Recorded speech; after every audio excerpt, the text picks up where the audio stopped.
The day Luna Thompson and her childhood friend Ethan Johnson made their relationship official, the young Go prodigy Ryan Wilson took his own life. Reporters discovered his study filled with antidepressants and a mosaic of a girl's profile painstakingly crafted from black and white ghost stones. His mentor, voice trembling, revealed, "That boy lost both parents at 12. Luna, you were his last tether to this world."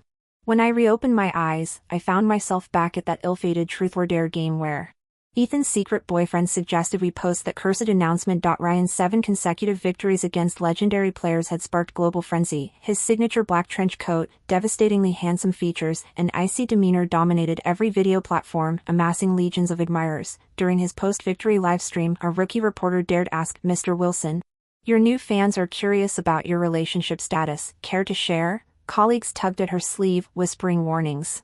Everyone knew he only discussed Go, yet Ryan grabbed the microphone, obsidian eyes burning through the camera lens as if staring directly at someone. His trembling fingers whitened around the device. "I'm sorry," he rasped, voice cracking like thin ice. "I love you." The raw despair in those 4 words felt like drowning in liquid heartbreak. When cameras zoomed in on his phone, the screen displayed Luna and Ethan's relationship announcement post, but the world was too busy dissecting his cryptic confession, wildly speculating about the mysterious girl who'd reduced their genius to such vulnerability. By dawn, trending hashtags mutated from celebratory emojis to obituaries. That fragile apology became his epitaph. "Ms. Thompson," the reporter approached me next morning, "we'd like to show you." Ethan intercepted with theatrical gasps, "You've got the wrong person. Luna can't even play checkers properly, let alone understand Go. I'm his fan club president, take me instead."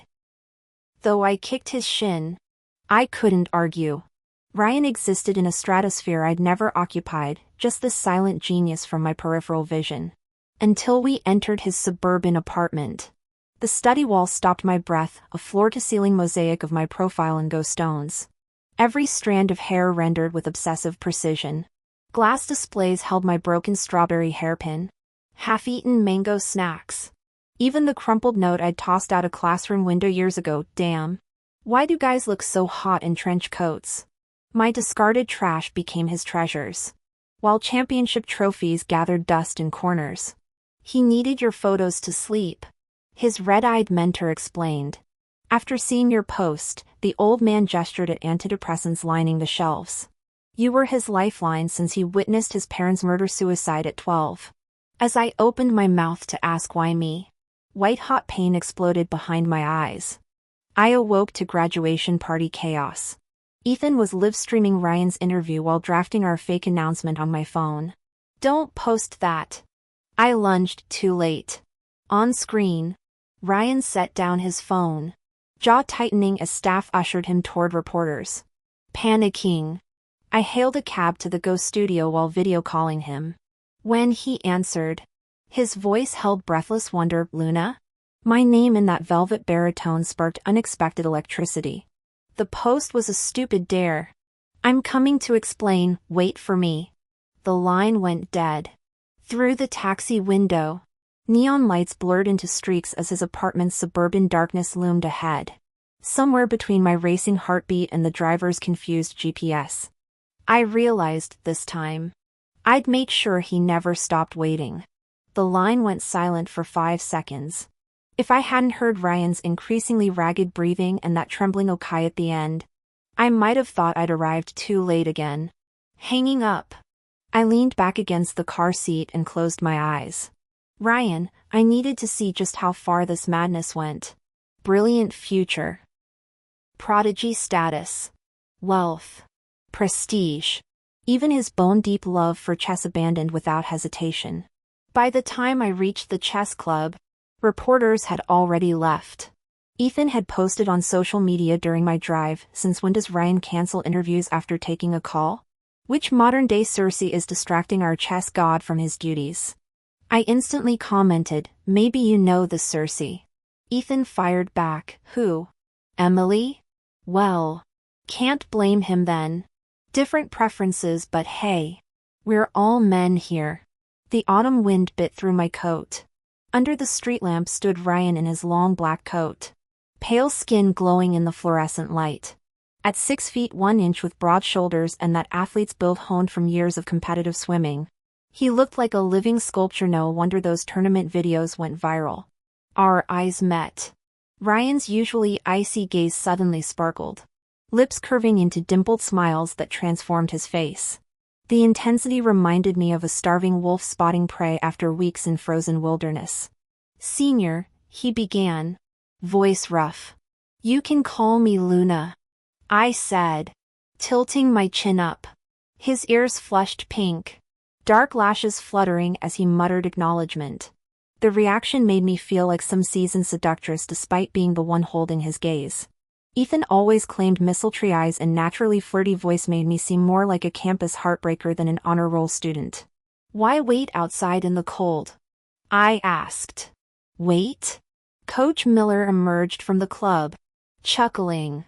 "Kid nearly dropped his phone when he heard you were coming. Cancelled everything and..." His laughter died as something metallic clattered to the ground. A switchblade. My breath hitched. Without my phone call, would Ryan have locked himself in some room tonight, pressing that blade to his wrist while staring at chessboards? I lunged for the knife. "Luna!" Ryan's shout came too late. The razor edge nicked my thumb, blood welling instantly. This blade could have ended him effortlessly. Inside the club, Ryan disinfected the cut with trembling hands. When he reached for bandages, I tugged his sleeve. "Just blow on it. It'll heal faster." His throat bobbed. "May I?" Before I could answer, Ryan knelt, cradling my hand like sacred relic. His lips hovered millimeters from my skin, warm breath ghosting over the wound. The club's antique clock ticked louder with each passing second. It took me a moment to realize he'd misunderstood blow on Ida as something he should do himself. Our warm breaths gradually intertwined, heating the air between us. Just as we were about to touch, the teacher pushed the door open. I jerked my hand back. The teacher motioned for me to follow him outside. Ryan's eyes darkened as he stared at my nearly healed wound, his gaze unsettlingly intense. He watched me leave like an abandoned puppy silently begging its owner to stay. "It's not like we'll never see each other again," I thought, then realized, to Ryan, this visit might seem like a random whim, with no guarantee of return. "Claire, you weren't frightened, were you?" The teacher began. "Getting hurt during your first proper meeting, that boy must be heartbroken." "Don't worry. He meant no harm. That dagger," well, he trailed off awkwardly. I blinked.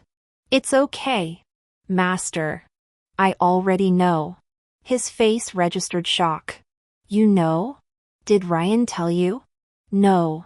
He'd never burden you with that. Must have been some blabbermouth." I answered silently. "You told me yourself, Master. In the future. Claire, your visit meant the world to him. Maybe he'll need fewer sleeping pills tonight." The teacher chuckled bitterly. "Honestly, his current dosage terrifies me." "Thank you. Truly." As he bowed his head, I noticed silver strands mixed in his black hair. My nose stung unexpectedly. Returning to the room, I found Ryan analyzing the Go game from our earlier match. His slender fingers moved black stones with aristocratic precision, calm and aloof beyond his years. Quietly approaching, I flicked water droplets at him from my still damp hands. He turned, eyes widening in surprise. Water glistened on his lashes, from tears or my mischief. I couldn't tell.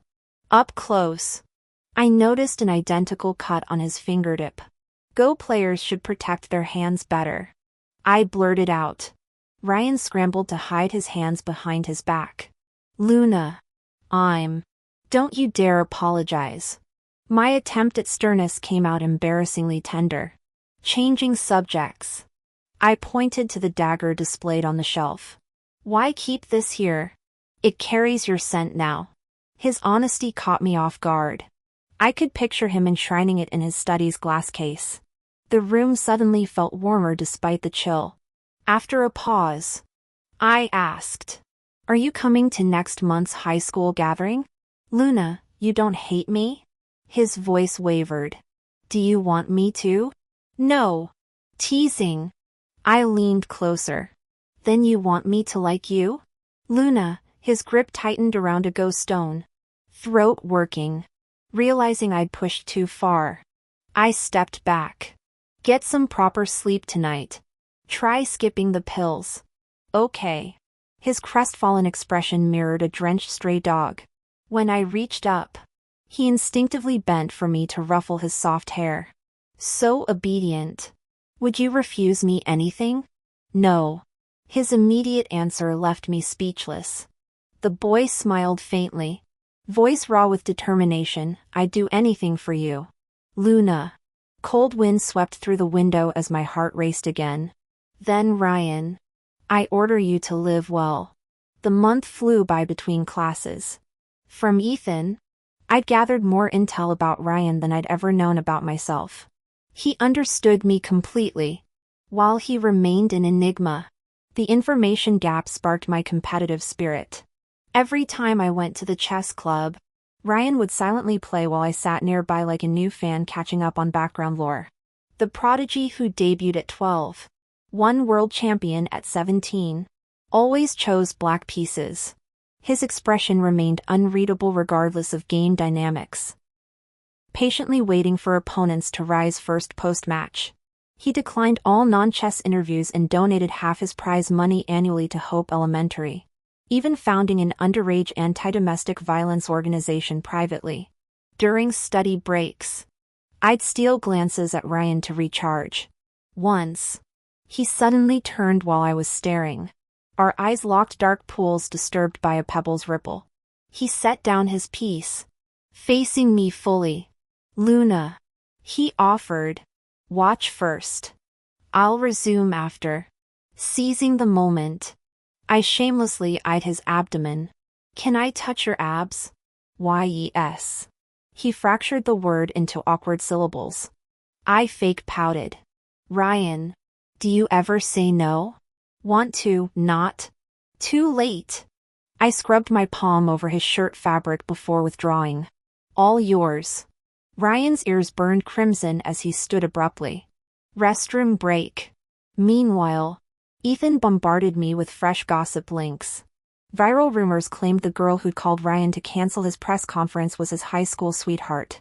Some alleged classmates insisted Emily was the mystery girl. I casually commented the caller was Luna. They're not dating. Instant reply, that socialite Luna? Total two-faced bitch. Ryan's leagues above. At least Emily's plausible same school. Decent reputation. Luna's all fake lashes and street fights. Doubt they've ever spoken. Thus legends are born. What began as light scrolling became full keyboard warfare. If they wanted hot-tempered, I'd show them scorched earth. My verbal barrage left the troll account weeping before deletion. Arriving late to the reunion after my online crusade, I shrugged off my coat to reveal bodycon dress and full glam. Ethan came sprinting. Your Highness. Breaking news, the Ice Prince descended. Ryan actually showed up. Must be Emily's doing. I froze. Since when is Emily involved? Wasn't she his inviter? Gotta go meet the legend. P.S. Your foundation's so smooth mosquitoes could ice skate. Keep talking and I'll skate my heel up your. He vanished. No doubt tattling to his secret boyfriend / my uncle about my meanness. My compact confirmed slight nose shine. Ryan spent endless hours in that chess room. Online forums said socializing helps depression recovery. Hence my invite. Did Emily ask him too? Were they close? The thought left an ashy taste. Luna. Ryan materialized through the crowd. Black trench coat, slightly different cut. How many does he own? His gaze skated across my bare shoulders before fixing safely on my face. Neck blooming pink. Someone cyber-bullied me. I pouted pitifully, tilting my chin up. Took forever to clap back.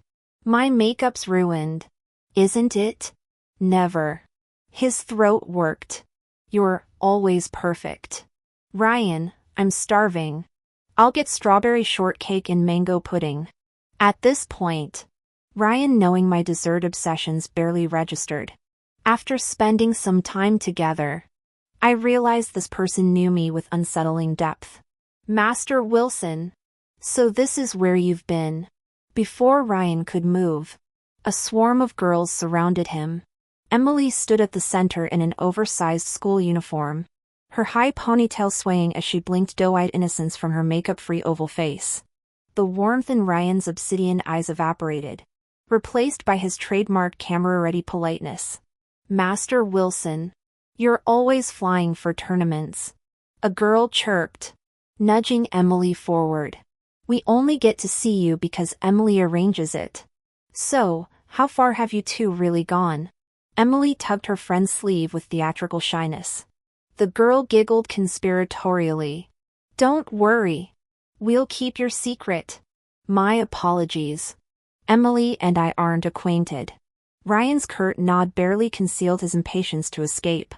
Emily caught his sleeve, lips trembling. But you accepted my email invitation. We're classmates. Her posse echoed. Master Wilson, are you blushing? There seems to be a misunderstanding. I wedged through the perfume cloud, extracting Ryan from giggling teenagers. He doesn't check emails. I brought him. The mob instantly redirected their scrutiny. Luna Thompson? Aren't you a senior? Since when do you know Master Wilson? A girl tilted her head. Faux innocent. You're prettier than rumors say, but the dangerous kind of pretty. You know? Like you juggle 8 boyfriends. No wonder you lost homecoming queen. Master Wilson. Did you really come for her? Emily's porcelain face cracked. Exhausted from earlier confrontations, I signaled Ethan for rescue. With honeyed words, he herded the flock toward the pool deck fireworks. Their whispers carried. Relax, Em. Luna wouldn't want some emotionless chessbot. She needs entertainment. Exactly. Ryan probably kisses like a robot. Luna's already got Ethan childhood sweethearts since diapers. Ugh. Why does she get rich parents and hot guys? Even her uncle's a silver fox. Ryan's expression darkened as Ethan slung an arm around me. Luna! Keeping this connection secret? Ryan. Huge fan.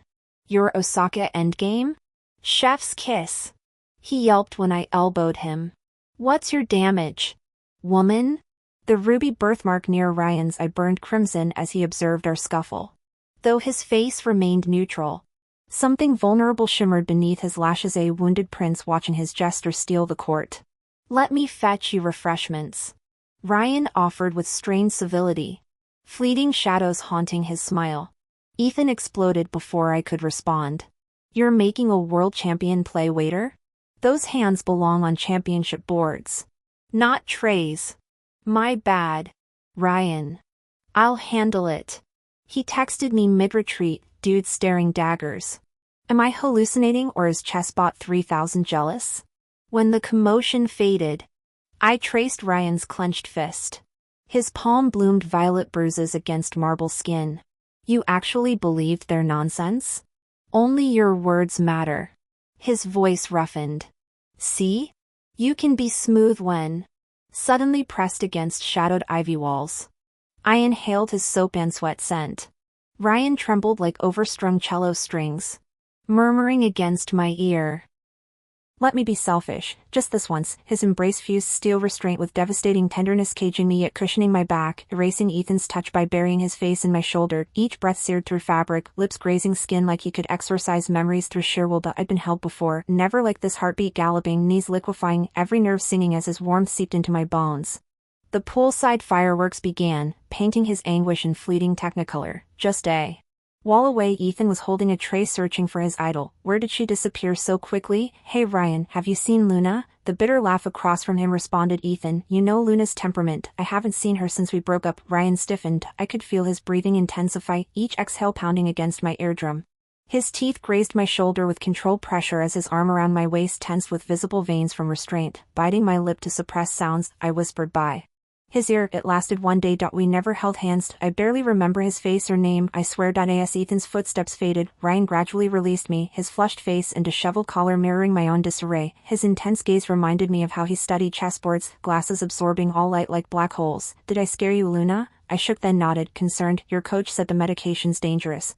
Are you okay after stopping for the tournament? What if I'm not? Ryan's lips curved sadly. Would you stay? His mouth looked irresistibly soft, tempting me to taste. Luna, I love you. My heart dropped at the familiar confession from our past life. His fingers brushed my hair tenderly. But you owe this love nothing. Suddenly I remembered Ethan's words, the Go champion who reads everything yet says nothing. Ryan had always known my motives, why I'd appeared at his studio that day. These months were my happiest.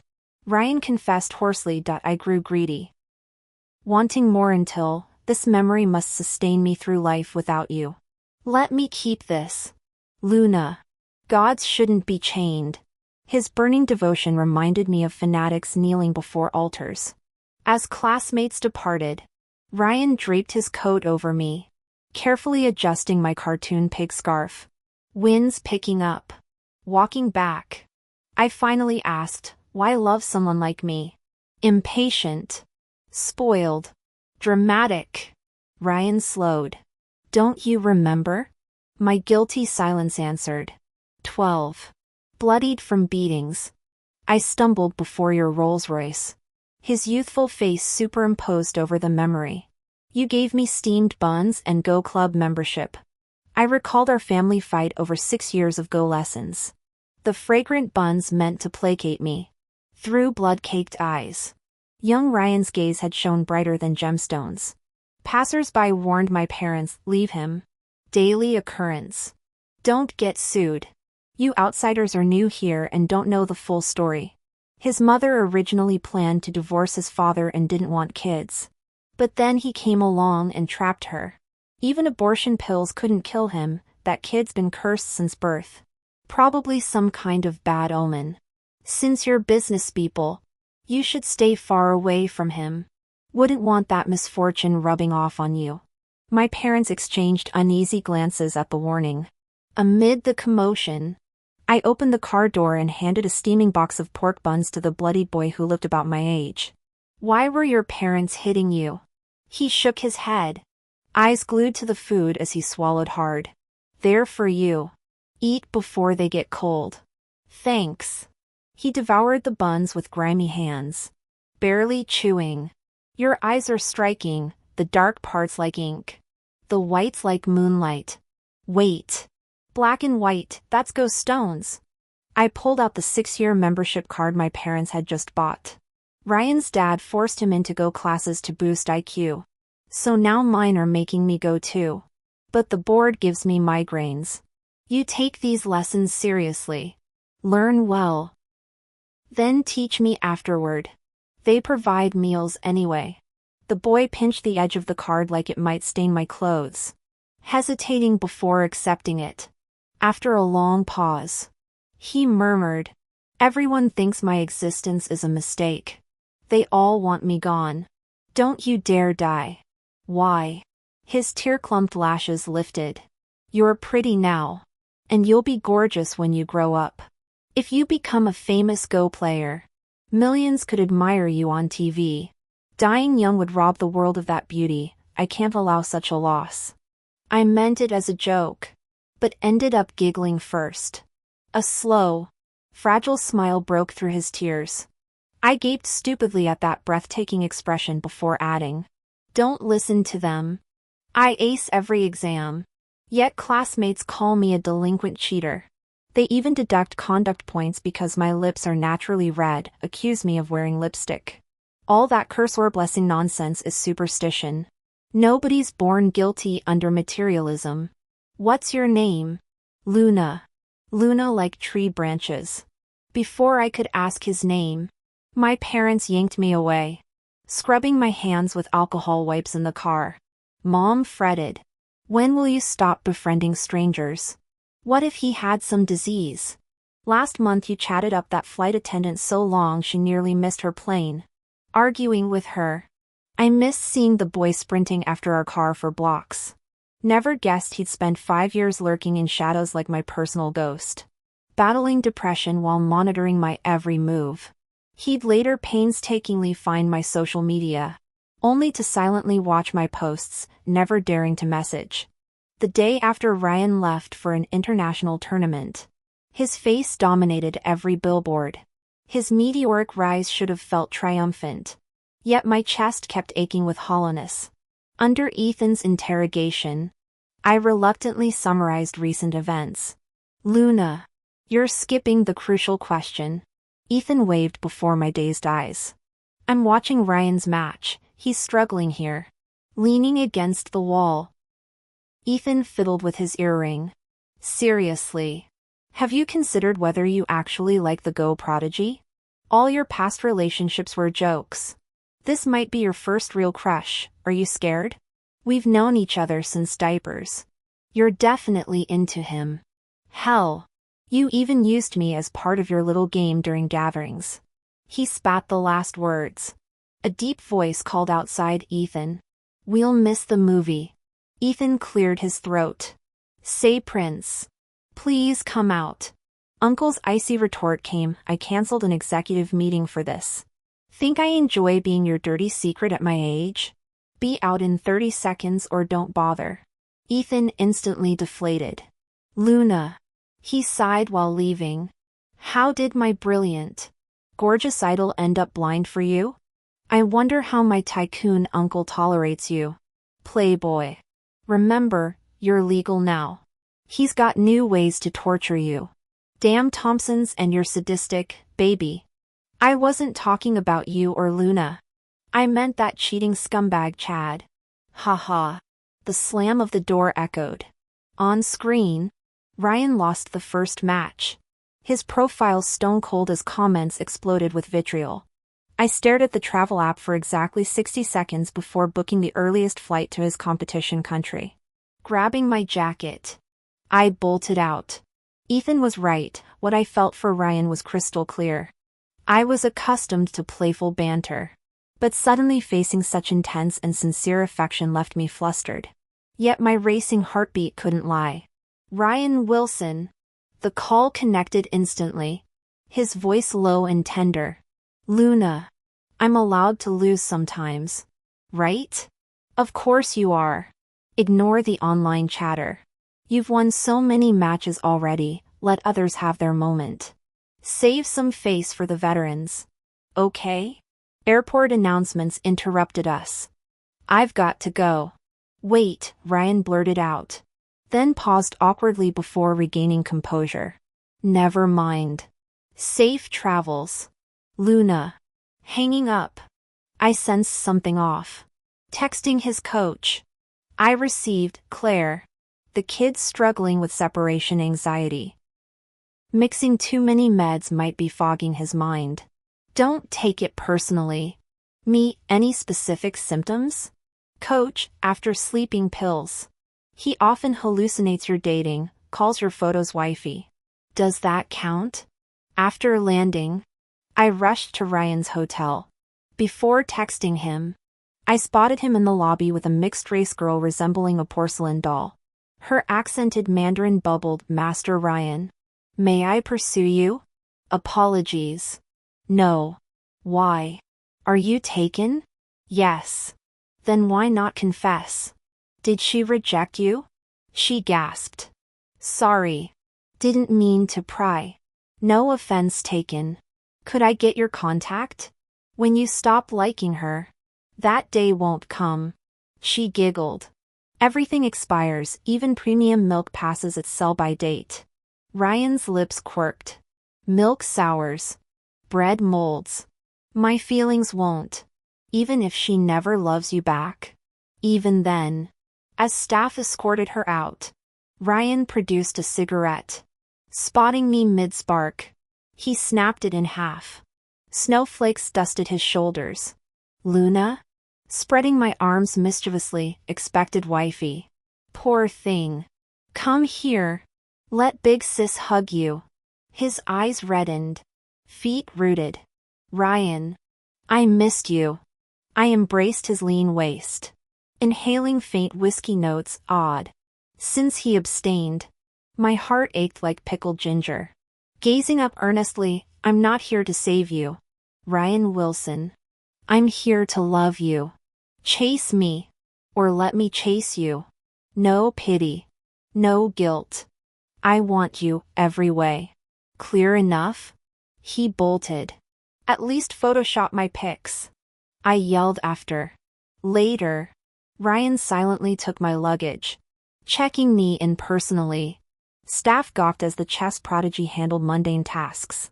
Master Ryan. You've got tournaments. No. He loathed others touching my belongings. Alone finally.